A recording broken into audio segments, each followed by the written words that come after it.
চাঁদপুরে পাইকারি বাজারগুলোতে মাছের আমদানি অনেক কম। এ বিষয়ে বিস্তারিত জানাতে যুক্ত হচ্ছেন সহকর্মী খোকন কর্মকার।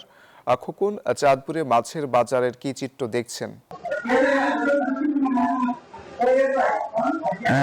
অঙ্কুর, চাঁদপুরের বিভিন্ন পাইকারি বাজারে অন্যান্য মাছের আমদানি বাড়লেও কিন্তু ইলিশের আমদানি একেবারেই কমে গেছে। দামও কেজি প্রতি বেড়ে গেছে প্রায় 200 থেকে 300 টাকা। এবং যেখানে প্রতিদিন এই ইলিশের চাহিদা ছিল 1.5 থেকে 2,000 মণ ইলিশ, সেখানে আমদানি হচ্ছে মাত্র 30 থেকে 40 মণ ইলিশ। এবং এই ইলিশের দরদামের কথা যদি বলি, 1 কেজি ওজনের ইলিশ বিক্রি হচ্ছে সেখানে 2800 থেকে 2800 থেকে 3,000 টাকা কেজি দরে। আর 700 থেকে 900 গ্রামের ইলিশ বিক্রি হচ্ছে 2500 থেকে 2600 টাকা কেজি দরে। আর এছাড়া 500 থেকে 700 গ্রামের ইলিশ বিক্রি হচ্ছে 1800 থেকে 2000 টাকা, 2200 টাকা কেজি।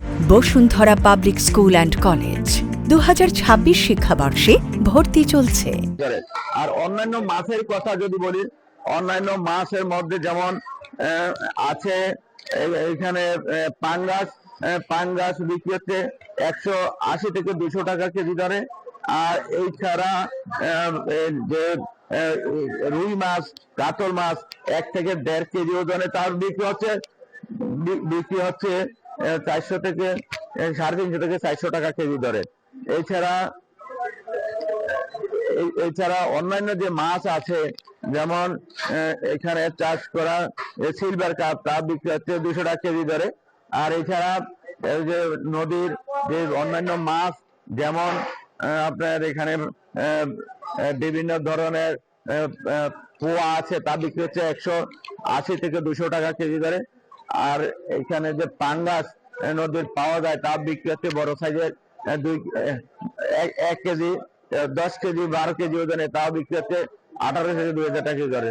তা এই ছিল অঙ্কুর চাঁদপুরের মাছের পাইকারি বাজারে মাছের দরদাম এবং সরবরাহ। খোকন, আপনাকে ধন্যবাদ।